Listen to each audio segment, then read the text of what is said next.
नमस्कार। आप सभी का स्वागत है हमारे YouTube चैनल एक कहानी पर। दोस्तों, आज की कहानी है माँ जी आपके गहने आपको मुबारक हो। माँ जी, अब ना तो उम्र रही ना ही शौक रहा। अब इन गहनों का मैं क्या करूंगी। इन्हें आप ही रख लीजिए, जिसे देना हो उन्हें दे देना। अब मुझे इनकी जरूरत नहीं है। वैसे भी इन गहनों ने मेरे चरित्र पर दाग लगा दिए थे। अब मुझे ऐसी दागदार चीजें पसंद नहीं। सरला के मुंह से सब बातें सुनकर सासू माँ संती देवी हैरान रह गई। आखिर एक गलती कितनी बड़ी सजा मिलेगी ये उन्होंने कभी सोचा भी नहीं था। आज तक सरला ने उन्हें माफ नहीं किया। सोच सोच कर अपने पल्लू से अपने आंसुओं को पोंछ रही थी। सरला तो ये कहकर अपने कमरे में तैयार होने चली गई। संती देवी ने आशा भरी नजरों से अपने बेटे मोहन की तरफ देखा। अपनी माँ को इस तरह कातर भाव से देखते देख कर मोहन से बर्दाश्त नहीं हुआ। वो भी सरला के पीछे पीछे कमरे में चला गया। वहां और भी महिलाएं मौजूद थी। मोहन को कमरे में आया हुआ देखकर सब लोग उसे कमरे में से बाहर निकल आए। अब कमरे में सिर्फ सरला और मोहन ही थे। मोहन ने सरला से कहा, आज इस खुशी के दिन पर इन सब बातों का क्या तुक था। माँ का दिल रखने के लिए ही गहने पहन लेती। आप तो जानते हैं ना, मुझे गहने पहनने का शौक नहीं है। फिर मुझे आकर क्यों कह रहे हो। तुम पिछली बातों को भूल क्यों नहीं जाती हो। वक्त बदल चुका है, अब तो लोग भी बदल चुके हैं। पर तुम तो एक ही बात को पकड़कर बैठी हो।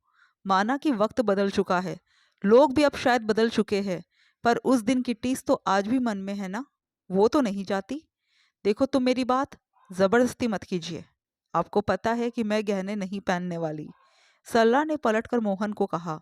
पर जिन नजरों से उसने मोहन की तरफ देखा, उन नजरों को तो वो झेल भी नहीं पाया और चुपचाप कमरे के बाहर निकल गया। आज सरला की बेटी की शादी है। घर में नई बहू आने वाली है। इस पीढ़ी की पहली बहू, सरला के बेटे अमर की पत्नी और संती देवी की पोत बहू।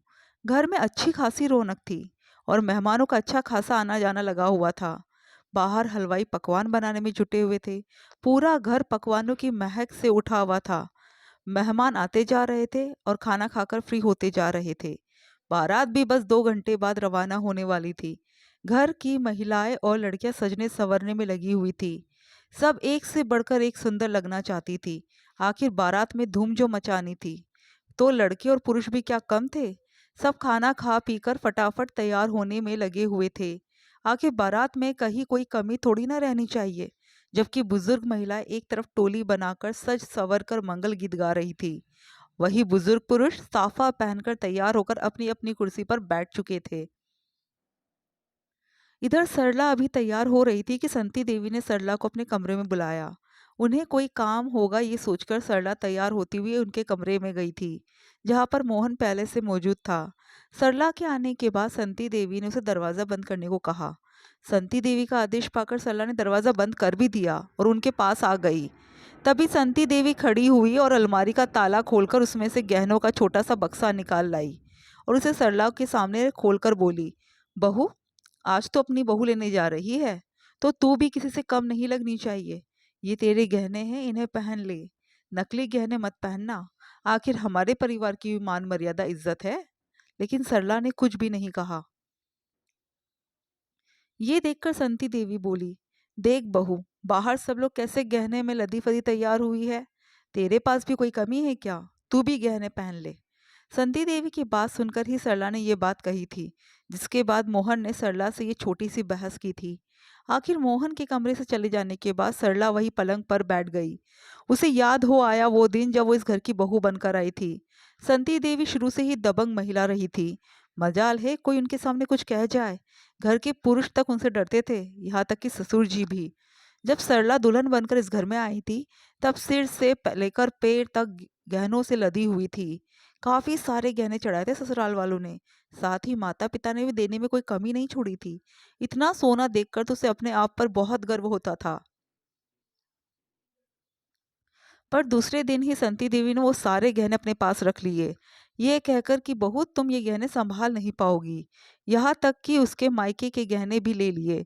सरला के पास छोड़े तो चांदी की बिछिया, चांदी की पायल, कानों के सोने के बूंदे। अब नई नई शादी में गहनों का शौक तो होता ही है। ऐसा ही शौक सरला को भी था। सरला ने 2-3 बार गहने मांगे तो संती देवी ने मना कर दिया। बहू, तुम गहने संभाल नहीं पाओगी। फालतू इतने महंगे मोल की चीज पहनने की क्या जरूरत है। पर माँ जी, मुझे भी तो गहने अच्छे लगते हैं। मेरी सारी सहेलियां गहने पहनती है। तो तेरे अच्छे लगने के चक्कर में चोरी हो गए तो कौन जिम्मेदारी लेगा? चुपचाप घर संभाल, सहेलियों के चक्कर में मत पड़। और आखिर सरला चुप हो जाती। पर इस बार उसके छोटे भाई की शादी पक्की हो गई। मायके से बुलावा भी आ गया। अब उसे पूरा यकीन था संती देवी उसे गहने दे देगी। लेकिन संती देवी ने तो उसे सिर्फ और सिर्फ उसके मायके के गहने ही दिए, ससुराल के तो कुछ भी नहीं। पर सरला तो उसमें भी बहुत खुश थी, कम से कम गहने तो पहनने को मिल रहे थे। भाई की शादी में बड़ी खुशी खुशी वो गहने पहनकर गई थी। शादी वाले दिन संती देवी अपनी शादीशुदा बेटी जमुना और बेटे मोहन के साथ वहां पहुंची। वहां जब सरला तैयार हो रही थी तो जमुना उसके पास आ गई। सरला अपना हार पहन रही थी तो उसे देखकर जमुना ने कहा, भाभी, ये हार बहुत सुंदर लग रहा है, क्या मैं इसे पहन लूं? उसकी बात सुनकर सरला एक बार तो चुप हो गई, पर फिर खुशी खुशी उसने अपना हार उसे दे दिया।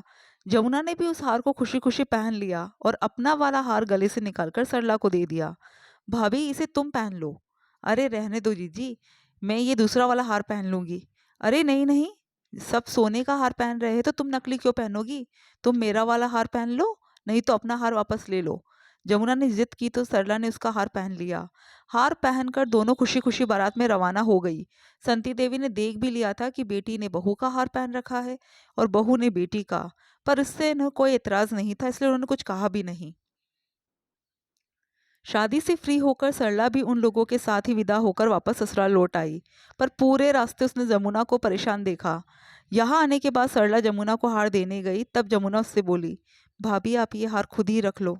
जमुना की बात सुनकर सरला हैरान रह गई। जीजी, कैसी बात कर रही हो? भला आपका हार मैं कैसे रख सकती हूँ? भाभी, मैं झूठ नहीं बोल रही, पता नहीं उस दिन बारात में वो हार कहाँ गिर गया। मैंने सब जगह ढूंढ लिया, मुझे मिल भी नहीं रहा। अब मैं उस नुकसान की भरपाई कैसे करूं? ये मेरे ससुरालियों का चढ़ाया हुआ हार है, इसलिए तुम ये हार रख लो। हार खो गया? अब माँ जी मुझे बहुत डांटेगी, बड़ी मुश्किल से तो उन्होंने मुझे मेरे गहने दिए थे। इसलिए तो कह रही हूँ भाभी, आप ये हार रख लो। मैं अपने ससुराल में कुछ भी बहाना बना दूंगी। नहीं नहीं जीजी, आप क्यों अपने ससुराल में जाकर झूठ बोलोगी? आपकी सास तो बहुत खतरनाक है। आप अपना हार ले जाओ, मैं यहाँ जैसे तैसे संभाल लूंगी। पर भाभी, परवर कुछ नहीं, आप तो अपना हार अपने पास रख लो। कोई आपने जानबूझकर थोड़ी ना घुमाया है, गिर गया होगा कहीं नाच गाने में, क्या कर सकते हैं? कहकर सरला ने जमुना को उसका हार दे दिया। जमुना थोड़ी देर बाद अपने ससुराल रवाना हो गई। इधर संती देवी ने सरला से उसके सारे गहने वापस मांगे। डरते डरते सरला ने जो भी गहने थे सब इकट्ठे किए और संती देवी को देने गई। लेकिन उसमें हार ना देखकर संती देवी बिगड़ गई। बहू, हार कहाँ है? हार तो लेकर ही नहीं आई। माँ जी, वो हार शब्द ही खाती रहेगी या कुछ बोलेगी भी? माँ जी, वो हार तो गुम हो गया। हे भगवान, ऐसे कैसे गुम हो गया? बिल्कुल भी ध्यान नहीं रहता तुझे, इसलिए मैं तुझे गहने नहीं देती थी। संती देवी के चिल्लाते ही मोहन भी कमरे में आ गया। क्या हुआ माँ, ऐसे क्यों चिल्ला रही हो? चिल्लाओ नहीं तो क्या आरती करूं तेरी पत्नी की? देख, सोने का हार घुमा कर आ गई। राम जाने घुमा कर भी आई है या किसी यार को देकर आ गई। माँ जी, आप ये क्या बोल रही हो? अचानक सरला आंख में आंसू लाते हुए बीच में बोली। ऐसा ना बोलूं तो क्या करूं? महंगे मोल की चीज को घुमा कर आ गई। अरे सोना गुमना शुभ नहीं माना जाता। जब देखो कहती रहती है गहने दे दो, गहने दे दो। ये रख रखाव रखेगी गहनों का? एक हार तो उसे संभाला नहीं गया। इधर से उधर मायके में गहनों को लटकाकर मटकती फिर रही थी। पता नहीं किस यार को देकर आ गई वो हार। संती देवी के मुंह में जो भी आ रहा था वो बोले जा रही थी, जबकि सरला के आंसू रुकने का नाम नहीं ले रहे थे। अपने चरित्र पर लगे लांछन के कारण सरला कुछ बोल भी नहीं पा रही थी। ये सब सुनकर उसका दिमाग वैसे ही सुन्न रह गया। उसके मुंह से तो ये तक नहीं निकला कि हार उसने नहीं, जमुना ने घुमाया है। पर हैरानी की बात थी, मोहन ने एक शब्द तक नहीं कहा। उस दिन घर में सबका खाना दुश्वार हो चुका था। कुछ दिनों तक तो घर का माहौल खराब ही रहा। 8 दिन बाद जमुना अपने पति के साथ घर आई। बेटी जमाई को अचानक घर देखकर संती देवी हैरान रह गई। उन्होंने आने का कारण पूछा, तब दामाद जी ने पैसे निकाले और उनकी तरफ बढ़ा दिए। वो हैरानी से उनकी तरफ देखने लगी, तब जमुना बोली, माँ, मुझसे भाभी का हार गुम हो गया था। भाभी को मैंने अपना हार लेने के लिए कहा था, पर भाभी ने मना कर दिया। माँ, आपकी बहू बहुत अच्छी है, मुझे मेरे ससुराल में ताने ना सुनना पड़े, इसलिए उसने हार लेने से मना कर दिया। बड़ी मुश्किल से आपके दामाद जी को बताया, तब जाकर ये पैसों का बंदोबस्त करके लाए हैं। इन पैसों से आप भाभी के लिए दूसरा हार खरीद लेना। जमुना के मुंह से ये सब सुनकर संती देवी कुछ बोल ना पाई। मोहन भी अपनी नजरें झुकाकर चुपचाप खड़ा रहा, जबकि सरला रो पड़ी। आखिर जमुना ने सरला को चुप कराया, पर संती देवी और मोहन से तो ये भी नहीं हुआ कि उससे माफी ही मांग ले। बस वो दिन था और आज का दिन है। सरला ने कभी सोने के गहनों के लिए नहीं कहा, चांदी की बिछिया और चांदी की पायल के अलावा कभी सोने के गहनों को पहना भी नहीं। सरला ससुराल तो क्या, मायके में भी इतनी शादियां हो गई, पर हर जगह वो नकली गहने पहने ही रहती। अगर कोई कहता तो जवाब देती, कम से कम इन्हें बदल कर तो पहन सकती हूँ। सोने के गहनों में तो एक ही डिजाइन को पहनना पड़ता है। ये सब याद करते करते सरला की आंखों में आंसू बहे जा रहे थे।